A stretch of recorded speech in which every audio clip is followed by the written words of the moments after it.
Friends, good evening. ఈరోజు ఇంకో పద్యం గురించి తెలుసుకుందాం. పోతన పద్యాలు మీకు ఇప్పటికీ 3 పద్యాలు పెట్టాను. మీరు ఫాలో అవ్వండి, సబ్స్క్రైబ్ చేయండి. మీకు నా ఈ మెసేజ్లు ఇలాంటివన్నీ కూడా మీకు వస్తాయి కాబట్టి మీరు కొంచెం సబ్స్క్రైబ్ చేయడానికి ప్రయత్నించండి. ఇది గజరాజస్తవం. త్రికూట పర్వత ప్రాంతంలో గొప్ప అడవి ఉంది. ఆ అడవిలో ఒక మదకరీంద్రము అంటే ఏనుగు, తోటి ఏనుగులతో కూడి దాహం తీర్చుకోవడానికి ఓ పెద్ద చెరువుకు వెళ్ళాయి. ఆ చెరువులో చాలాసేపు ఈదులాడాయి. ఆ చెరువు కూడా చాలా బాగుంది.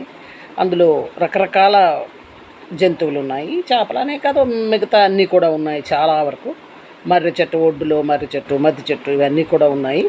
అప్పుడు వీళ్ళందరూ కూడా చాలా సరదాగా, అన్ని ఏనుగులు చాలా ఈదులాడుతూ చాలా సరదాగా గడిపాయి. అయితే ఆ టైంలో అక్కడ ఇంత మనోహరంగా ఉండే దానిలో కూడా కొంత ప్రమాదకరమైనవి కూడా ఉంటాయి కదా. మొసళ్ళు కూడా ఉన్నాయి. ఒక మొసలు ఏం చేసింది, ఈ మదగజేంద్రము అంటే ఆ రాజు గజరాజుని పట్టుకొని వదలదు. తను బలమైందే. ఇక్కడ గజరాజు అంటే ఇక్కడ గజరాజు కూడా బలమైన వాడే. సో వేల సంవత్సరాలు దెబ్బలాడారు. అంటే ఇలా రాత్రింబవళ్ళు కూడా అలసట లేకుండా 1000 సంవత్సరాలు 1000 సంవత్సరాలు పెనుగులాడాయి. అప్పటికి ఆ ఏనుగుకి జ్ఞానోదయం అయింది కదా, ఈ మొసల్ని నేను గెలవలేను సరికదా, సమంగా పోరాడడం కూడా చేయలేను, ఏం చేయాలి? అప్పుడు గజరాజు స్థితికి వచ్చి అనుకుంది, ఈ మొసలి నుండి రక్షించేవాడు ఎవడు నాకు? ఆ భగవంతుడు తప్పించి ఎవరిని ప్రార్థించాలి?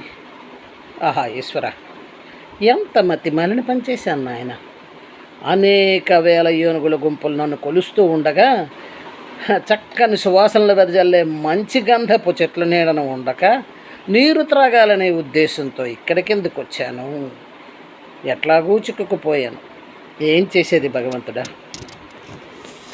నా దుష్కర్మ ఫలితమేమై. అయితే ఎవరిని నేను ఇప్పుడు పిలవాలి?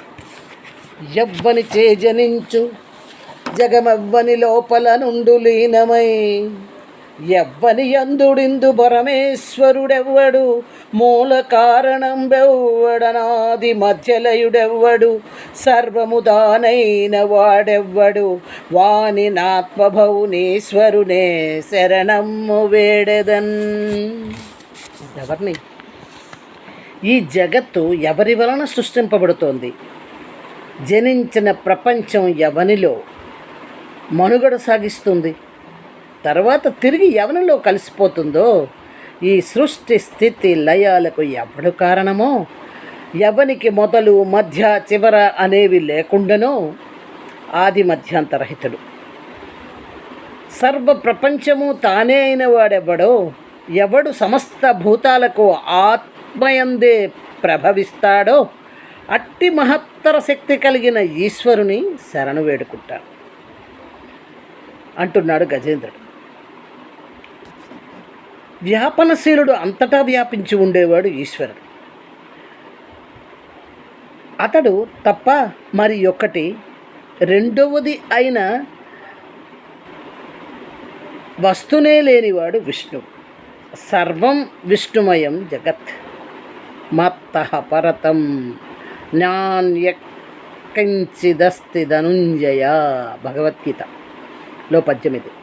అందరికీ ఆత్మరూపుడై ఉంటాడని ఉపనిషత్తులు చెబుతున్నాయి. అట్టి పరమేశ్వరుని గజరాజు స్తుతిస్తున్నాడు. ఇది ఆ పద్యం తాలూకా వివరణ. ఇంకా చాలా పద్యాలు ఉన్నాయి. అయితే ఇవన్నీ కూడా మీ ముందు ఉంచాలన్న ప్రయత్నంగా నాది. నాకు వచ్చిన పద్యాలు మొదట మీకు పెడుతున్నాను, తర్వాత రాని పద్యాలు ప్రాక్టీస్ చేసి మీకు వినిపిస్తాను. దీనికి మీరు స్పందించి లైక్ చేస్తే నా కష్టం సఫలమైనట్టే. ఓకే అంటారా? సరే, మాత్రం మీరు సబ్స్క్రైబ్ చేయాలి, లైక్ చేయాలి, షేర్ చేయాలి, అందరి వరకు వెళ్ళాలి కదా. ఓకేనా?